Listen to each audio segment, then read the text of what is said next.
We're all taught to think that money is about math, right? It's about spreadsheets and charts and complex formulas. But what if I told you that the biggest factor in your financial success isn't your spreadsheet, but the software that's running inside your own head? Today, we are diving deep into the hidden psychology that quietly decides whether you build wealth or destroy it.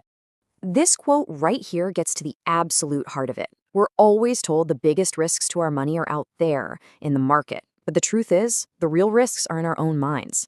So think of this explainer as a diagnosis. We're going to expose those hidden mental traps that can completely sabotage our financial futures.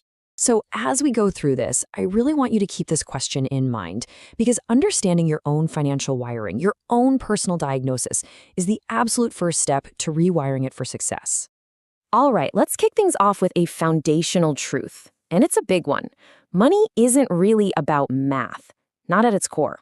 It's about stories.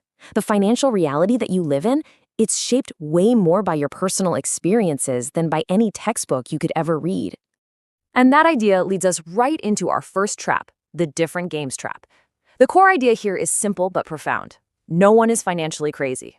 Seriously, when one person is excitedly buying a stock and another person is desperately selling that exact same one, it's because they're playing completely different games, with rules shaped by their own unique life experiences. I mean, think about it. If you graduated right into the 2008 crash, you might feel a wave of panic every single time the market dips. But if you got rich during the dot-com boom of the 90s, you might see nothing but opportunity everywhere. Here's the kicker. Your personal history feels universal to you, but it's really just one tiny bubble in this vast ocean of what's actually possible with money. Okay, so our experiences totally shape our views, but what's happening, inside our heads in the moment? Let's take a look at the internal biases and the emotional impulses that can completely hijack our financial decisions.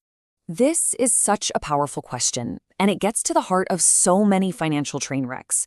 Why do people who have everything they could ever need risk it all for things they absolutely do not? I mean, think about someone like Sam Bankman-Fried. He had billions, but he kept pushing for more and ended up losing everything. The reason is a simple but incredibly deadly trap. And that trap is the feeling of never enough. Social media just pours gasoline on this fire. You get a raise, but then you see someone on Instagram with a nicer car. You buy a house, but a friend buys a bigger one. The thing about comparison is that it has no ceiling.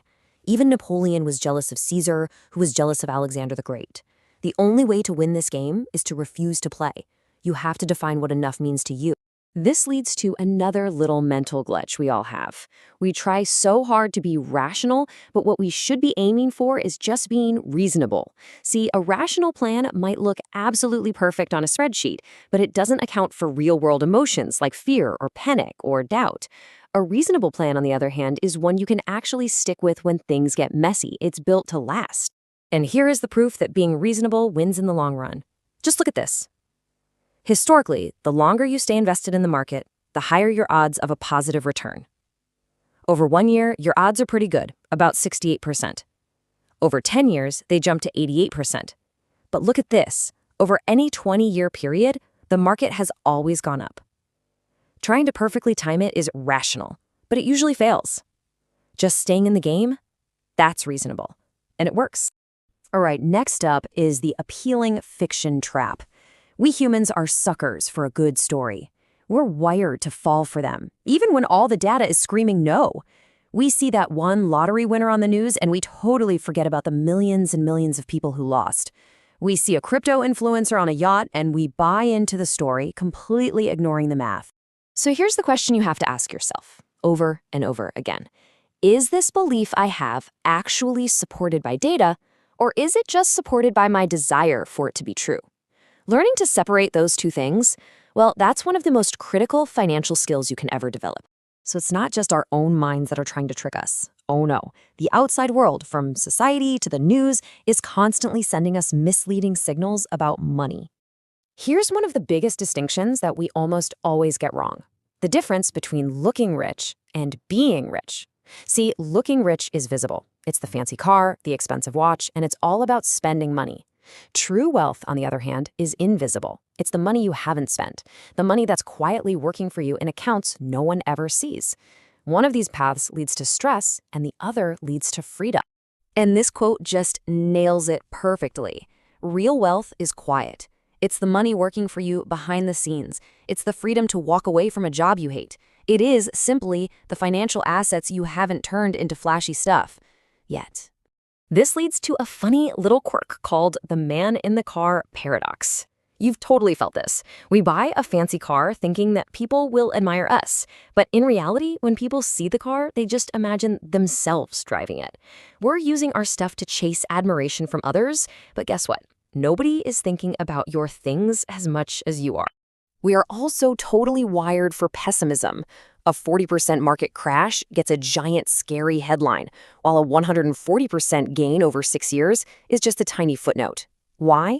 Because bad news feels urgent and important. Pessimism sounds intelligent, like someone's trying to protect you.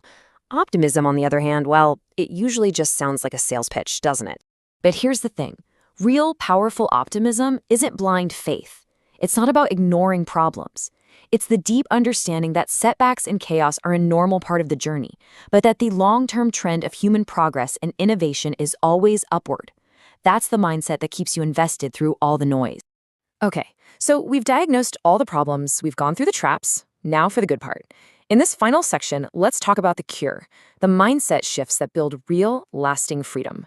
This is so important to understand. Getting rich and staying rich are two completely different skills.